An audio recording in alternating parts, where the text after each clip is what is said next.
the time. That is his nature. Give a loud clap to God.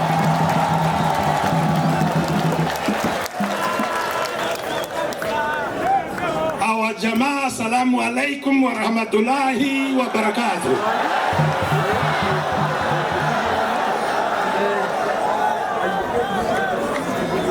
We came today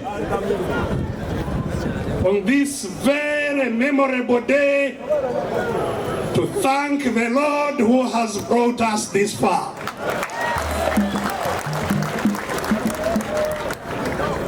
Who would have expected that President Kyagulanyi would still be around here today?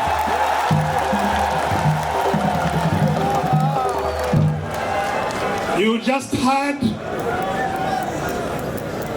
that our brother Yasin is in the grave that should be occupied by President Kyagulanyi.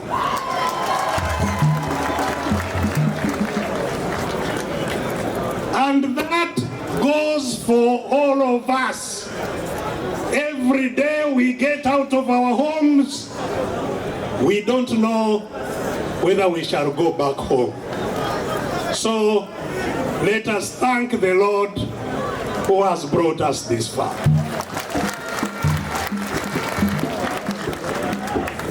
But we came today to celebrate a wonderful, wonderful achievement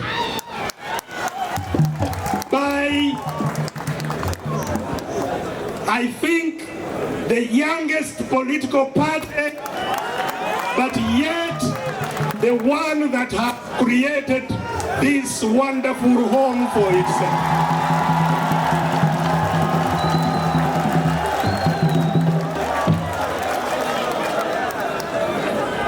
There is absolutely no doubt that what was experienced since yesterday of trying to block this ceremony was nothing but shame on the part of Mr. Museveni.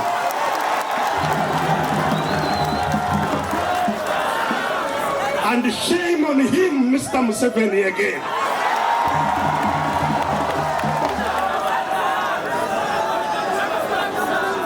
That for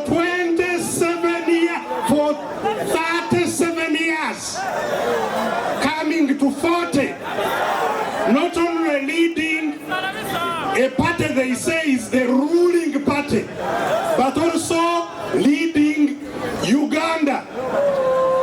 That the party he claims to lead does not even have a kiosk to go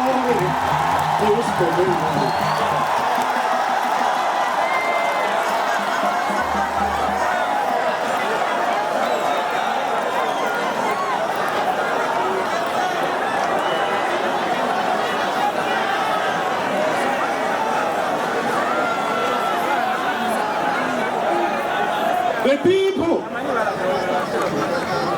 who are unfortunate to identify and call themselves NRM surely must challenge Mr. Museveni of how they call themselves a mass party, that they can be without a home for 4 decades. And by the way, NRM grabbed a free plot, prime plot in the town near the Crested Towers, and has had that plot for 40 years without ever being able to put a brick on it. So ladies and gentlemen, we come here today to congratulate you, sir, for this achievement, and through you to congratulate the NUP activists and the people of Uganda for this achievement.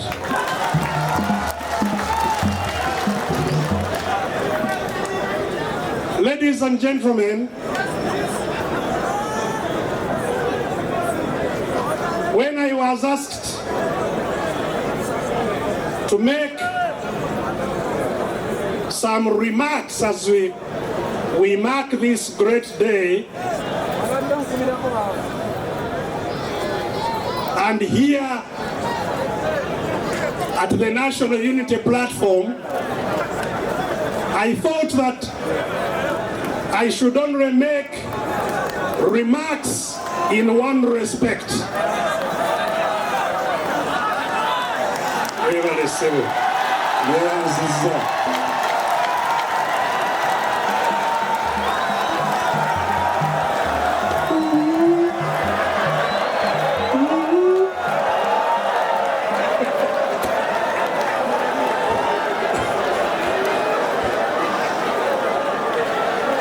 So, ladies and gentlemen, I thought on this day I should talk about one thing. When we say many things, sometimes the most important is not appreciated. So I intend to give you one message only. And that is what our mission as the current people living in Uganda is. What is our mission? Because all this is happening in the middle of a long history of suffering by the people of Uganda. Ndowooza nja kutabulamu njogera olufuutifuuti ntabulemu n'Oluganda abamu abatategeera biri waakiri tukwatagane ku bino. Nagambye nti nazze bwe nasabibwa okubaako kye njogera ku lunaku olukulu luno, nasalawo njogere ku kintu kimu kyokka: obuvunaanyizibwa bannayuganda abakyali balamu olwaleero bwe balina ku ggwanga lyaffe lino. Kubanga nga bwe mulaba tetumanyi n'enkya n'abeerawo. Ffe abakyaliwo tulina buvunaanyizibwa ki? What is our mission today? And in saying this, njagala tukiriziganye nti tuwangaalira mu ggwanga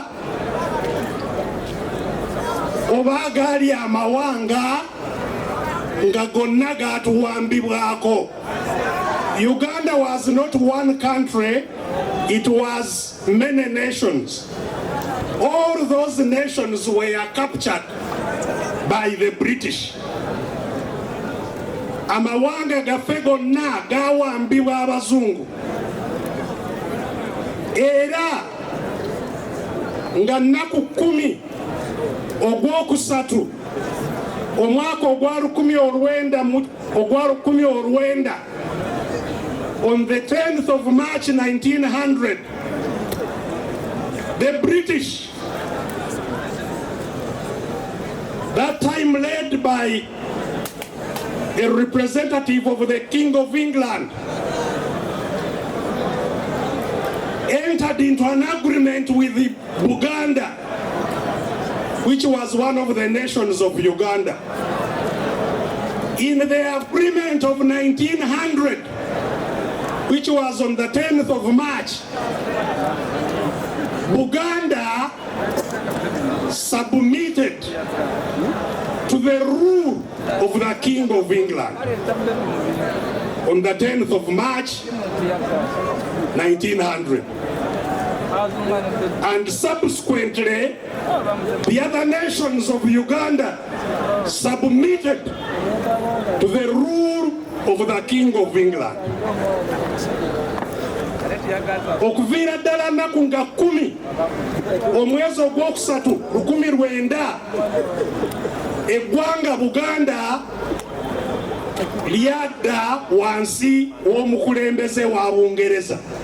mu butongole nateekako ne mukono n'amawanga amalala gonna ne gagoberera ku lunaku olwo gonna ne gawambibwa ne gadda wansi wa obukulembeze bw'omufuzi owa Bungereza. Kuva 1900 abantu baffe nga tebakkiriza bafugibwa abazungu batandikirawo okulwana okuzza eggwanga mu mikono gyabwe. Bwe tuba tuyimba ekitiibwa kya Buganda tugamba tutukire ennyo baani abakola ki? Balwana nnyo okulaba nti eggwanga liddawa mu mikono gyaffe. Era tusaanye nnyo okujjukira bajjajjaffe abo abalwana ennyo. We should remember very much those patriots who fought to return our country in the hands of our citizens. And by the way, even at that time, there were educated people and there were people who were not quite educated. The people who led the most effective struggle were not the educated, but the ordinary people led by people that, like Augustine Kamya, Ignatius Musazi. These were not Haji Busungu. These were ordinary people who led the struggle to free Uganda from the British. And after 62 years of struggle, in 1962, the British gave up and handed over Uganda back to us. Mubakubire engalo ez'amaanyi abalwa.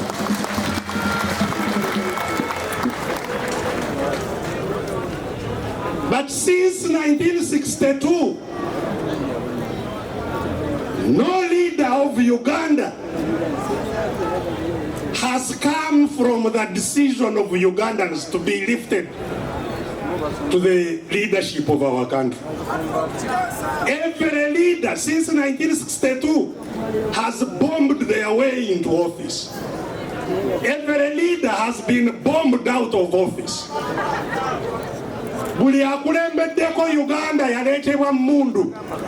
Buli agenze yatwalibwa ki? Ekitegeeza abantu temuyina ki? Temuyina buyinza ku bukulembeze. Mundu yokka yekola ki? Yeeyina.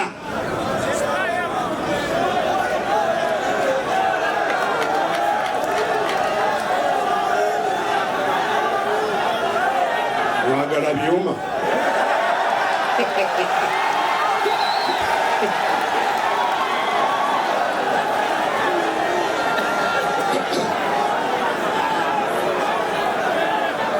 So, basebo ne banyabo kuva omuzungu we yagenda emundu ze yali atufugisa zo zasigala nga zikola ki?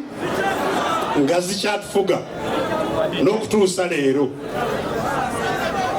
Nawulidde wano Mwami Museveni ng'agamba nti tebayita ettendekero erimu erinnya lya Idi Amin, nti kubanga Idi Amin yatwala bukulembeze mu bukyamu. Ekikulaga nti Mwami Museveni takyamanyi kyakola ki? Takyamanyi kyali. Takyamanyi kyali. Tamanyi nti naye obuyinza yabutwala mu ki? Ku maanyi. So basebo ne banyabo kuva 62 bannayuganda balwana okumaliriza omulimu gwaba Augustine Kamya okulaba nti obuyinza ddala buddawa budda mu bantu kuva 62 basebo ne banyabo bajjajjaffe n'abagambye nti kyabatwalira emyaka 60 kuva 62 guno mwaka gwa kumeka leero tuli mu mwaka gwa kumeka 60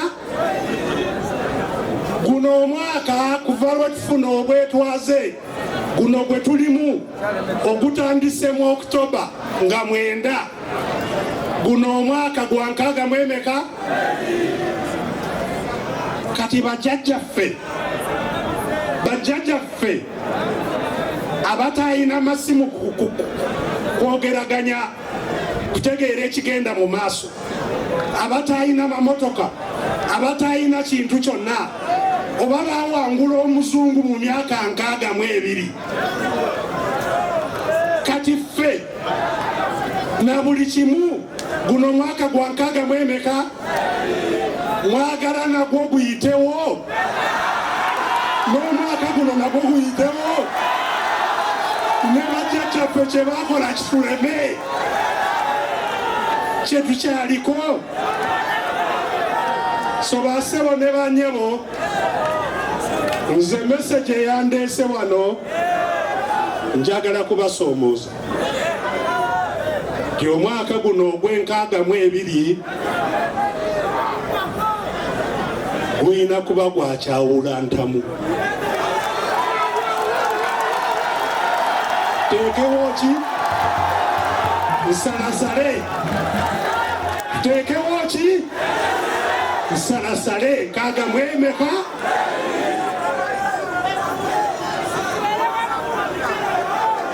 kisoboka kikola ki kisobokera ddala. It's possible. It's possible. So nga sinatuula ekyo nga nkibawadde njagala njogere katono ku ngeri ki gye kisoboka kinaasoboka kitya.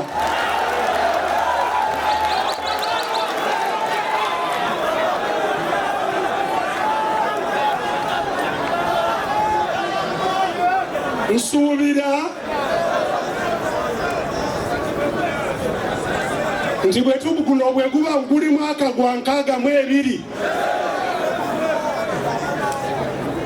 ate nga gwe gusembayo bwe tuba babutaswala ku bajjajjaffe kitegeeza nti abalinza akalulu aka 226 abo nze sikola ki sibaliimu.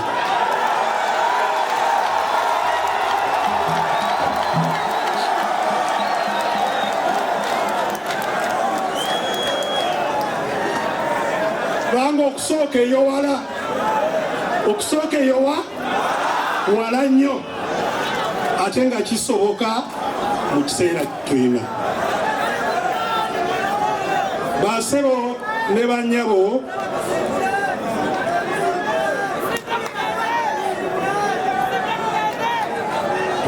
tujja kweteekamu enneeteekateeka ngenda kukikuwulirako.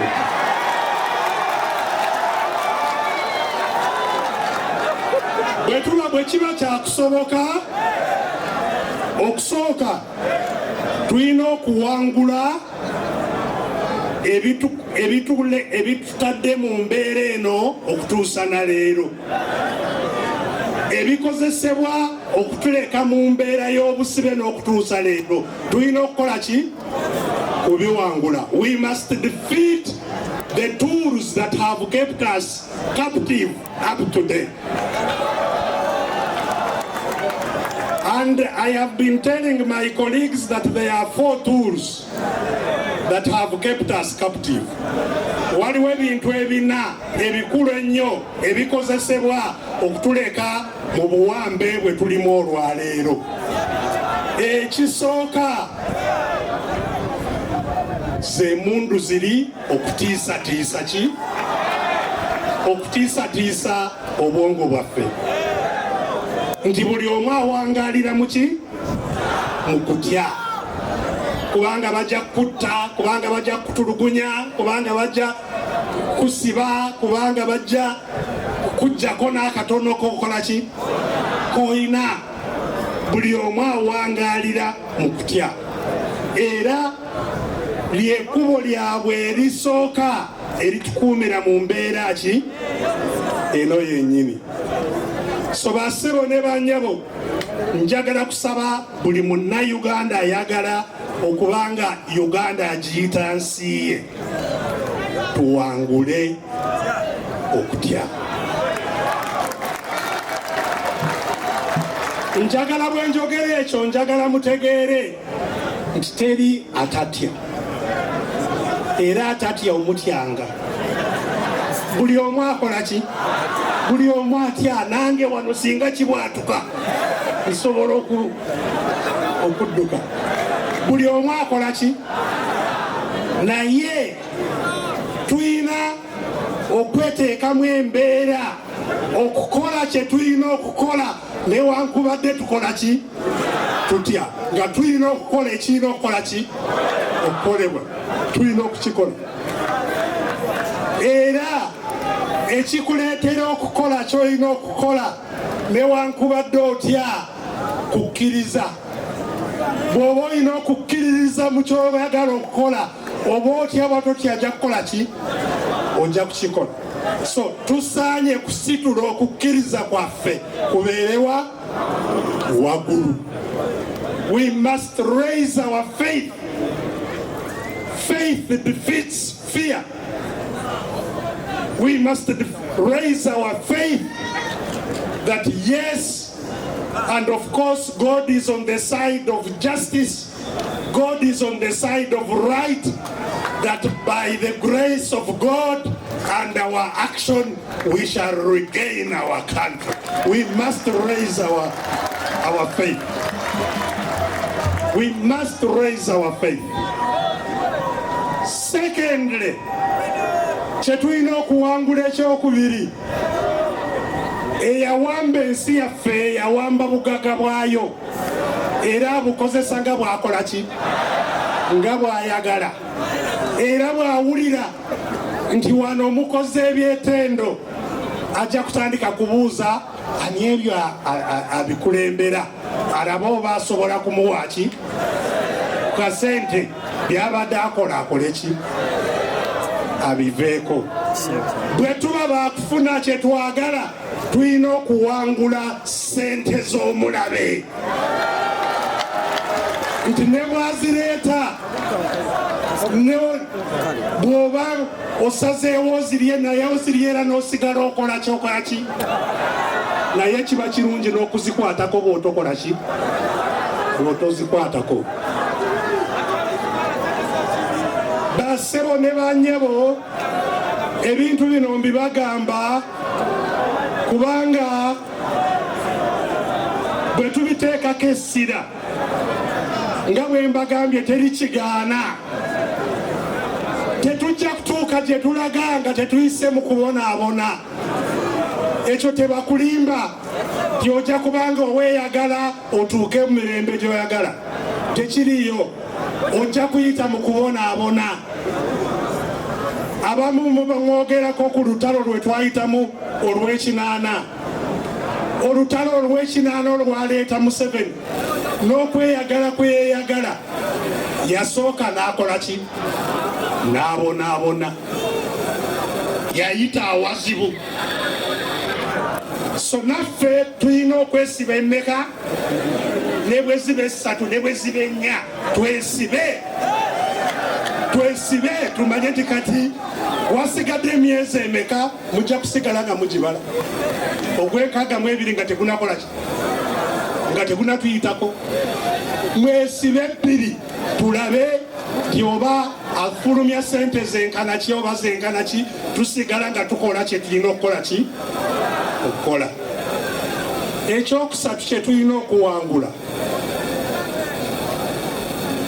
pokopoko y'omulabe. Omulabe Mwami Museveni ensonga lwaki tayagala President Kyagulanyi atambula ayogere ne bannayuganda lwakuba bw'ayogera nabo ajja kubazukusa kubazibukula amaaso abantu bategeere ekyokukola ki tajja kukkiriza. Basigala ku buleediyo era wano tusobola okwogerera ku buleediyo bw'omutawuni wano naye bw'ogenda mu byalo tebakukkiriza oyogerere ku kaleediyo akawa ate bwonna bwabwe eri ajja kwogererako. So abantu baffe abali mu byalo bawulira Mwami Museveni kyokka yekka kyakola ki yekka kyayogera ng'ayitira mu RDC ba diso ba jiso bani ababeera ku buleediyo bwo nga boogera propaganda we. Bassebo ne banyabo era ayitira mu propaganda eyo naffe ffennyini n'atusigamu ensigo ey'okutuleetamu okutya buli omu kutya munne.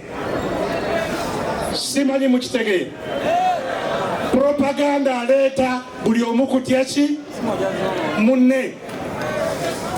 Bagamba oyombega buli omu abenga atya ki atya munne nga talina kyasobola kukola. Bassebo ne banyabo njagala tutegeeragane. Nze mbega mmanyi omu atakola kyalina kukola ki kyalina kukola.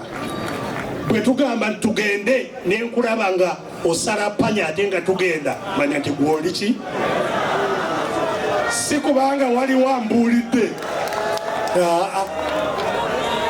We should not be guided by words, we should be guided by actions. Simanyi tegeeragana. Let's be guided by actions. Nti oli bw'abanga mulwanyi era alwana tomubuusabuusa manya nti oyo ali ku ludda ki oludda lw'oliko. Oli ne bw'aba ayogera bulungi atya naye nga bwe twagala okubaako ebikolebwa talabika oyo manya nti ki imbega.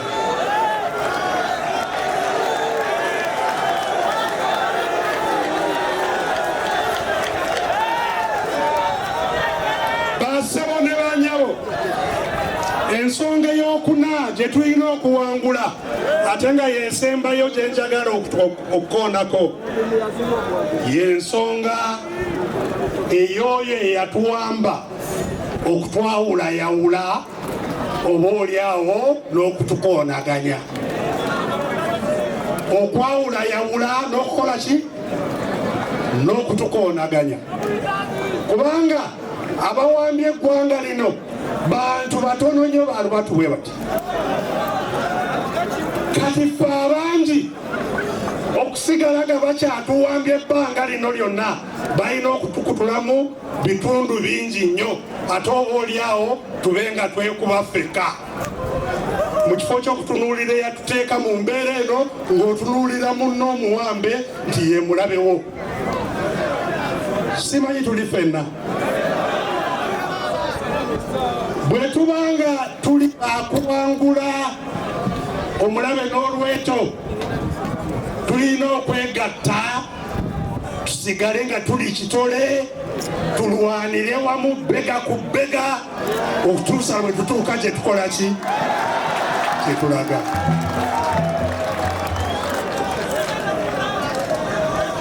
Era nga tuwangula ebyo buli omu muffe kiraga nti alina obuvunaanyizibwa bw'amaanyi. Tolowooza nti tujja kuva mu mbeera eno kubanga pulezidenti Kyagulanyi alina kyakoze ye ng'omuntu yekka. naawe olina obuvunaanyizibwa okubaako kyokola ki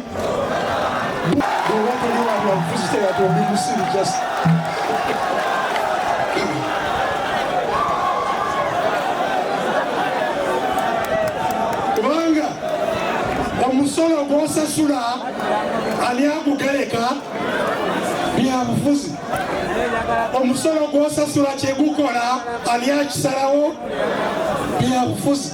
So bw'ogamba nti siri munnabyabufuzi oyo manya bumanya ti ono omusiri awedde.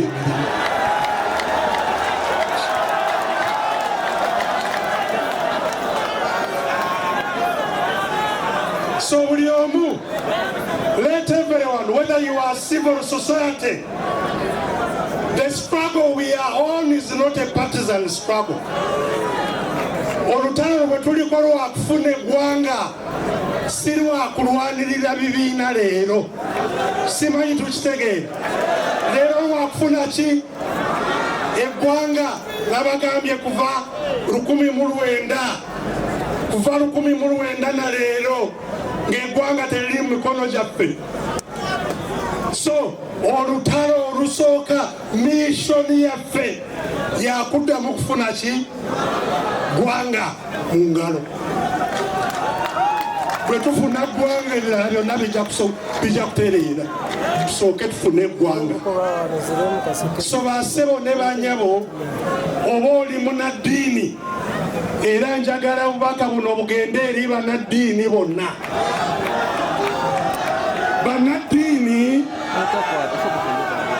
Bannaddiini bonna kibakakatako okubanga bali ku mwanjo mu lutalo luno. Kibakakatako butereevu kubanga abasumba ba Katonda bonna baba ddoboozi lyaki? Ddoboozi ly'abantu abatalina ddoboozi. Be balina okusitula eddoboozi ery'abatalina ki? Ery'abatalina ddoboozi. So abasumba, babishopu, bapasita, baani balina okubeera ku front line y'okulaba nti Uganda eddamu nefuna emirembe, bannansi ne baba bannannyini ggwanga lino. So ffenna tulina obuvunaanyizibwa. Obuvunaanyizibwa obwo ekikulu ennyo buli omu kyatandikirako laba nti munno atanategeera mission nti omubuulira n'akola ki? N'agitegeera. Laba nti buli omu amanya mission yakununula ki?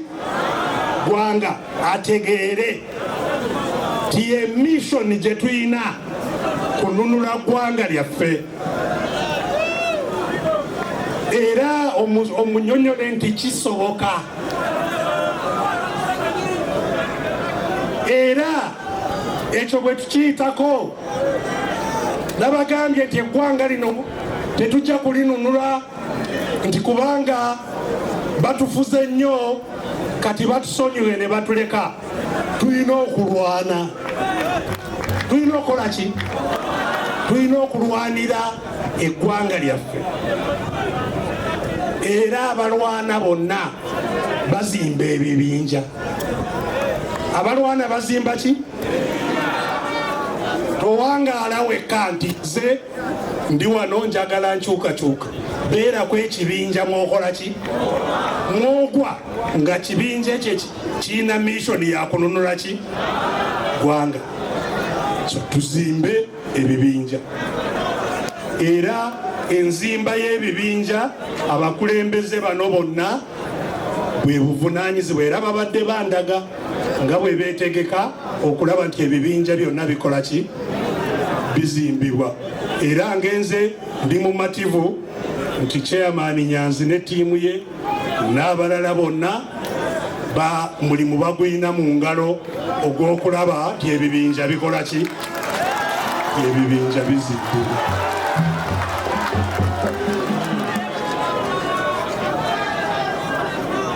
Bye tukola okulwanira ensi yaffe bwe mbanga mu lutalo luli lwe twalwana olw'ensiko saafunamu kintu kyonna naye ekyentwala kikyaliwo ekitanaba kuvaamu ke kawaayiro namba 3 mu ssemateeka article namba 3 mu ssemateeka ya Uganda etuwa obuyinza butereevu okwaŋŋaŋŋa oyo yenna alinnyirira ssemateeka n'amateeka gaffe kumwaŋŋaŋŋa mu ngeri yonna gye tulaba.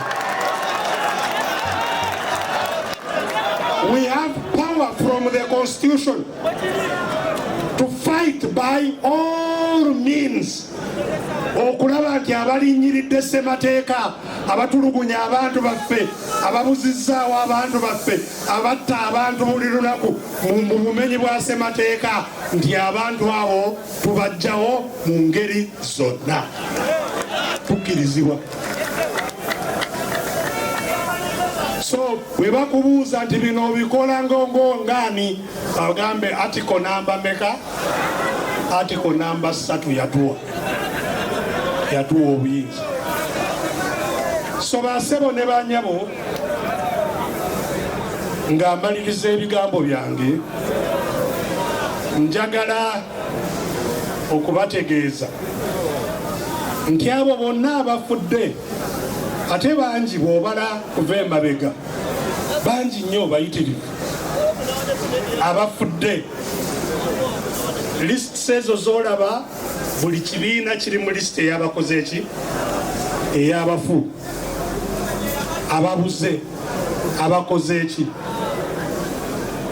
Njagala kubategeeza ng'amaliriza nti n'abafudde n'okutuusa kati newankubadde omulimu gwe twewa tegunakutuukirira naye tegubadde gwa bwereere n'okutuuka kati waliwo we tukola ki? Waliwo we tutuuse.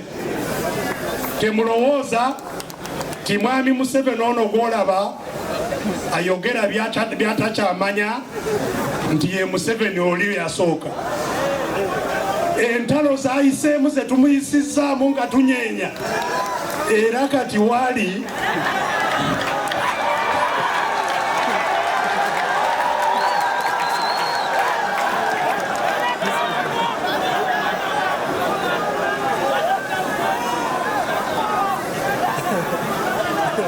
abantu baffe tebafiiridde bwereere. Gavumenti gye tulwana nayo njagala kubakakasa nti eyuuga ngeri gyeteyuuganga eyuuga. Era omulimu gwaffe ogusigadde si gwe munene nnyo mulimu ogusigadde.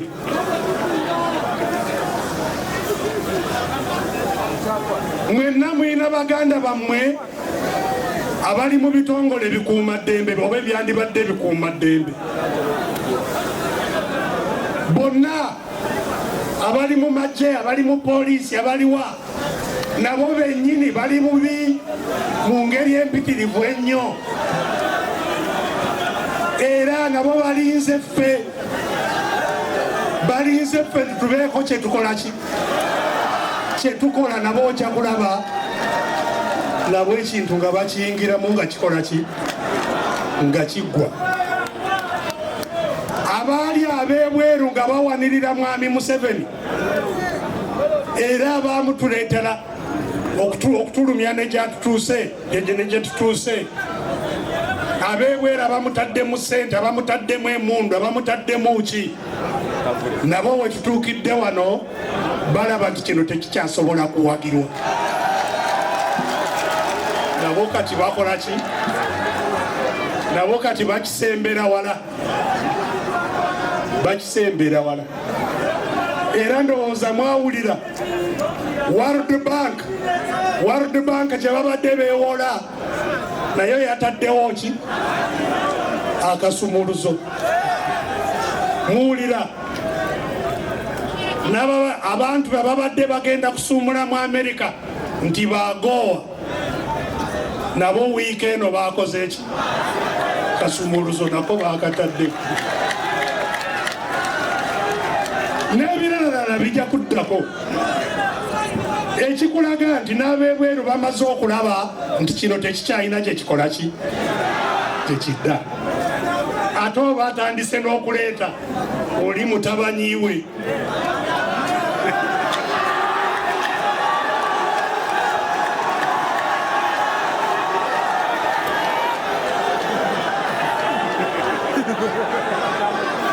Era aba-NRM ndowooza batuufu kubanga nawulidde aba-NRM nga bagamba nti ate waakiri muzeeyo ono.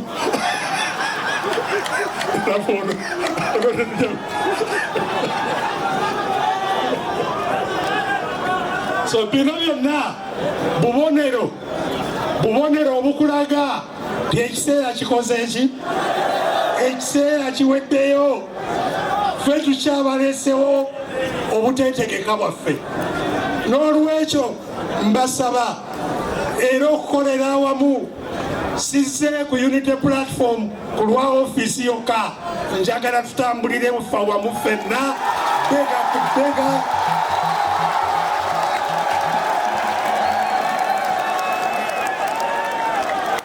Atayagala okwegatta ye mulabe wa Uganda. Atayagala okwegatta ye mulabe. Tujja kutambulira wamu ffenna mu buzibu mu mirembe, tujja kutambulira wamu ffenna tununule eggwanga lyaffe insha Allah. So mwebale nnyo, mwebalire ddala. Omukama bampeera obuwanguzi, musigale nga mukolera ddala emirimu egy'amaanyi. Mwebale nnyo, mwebalire ddala.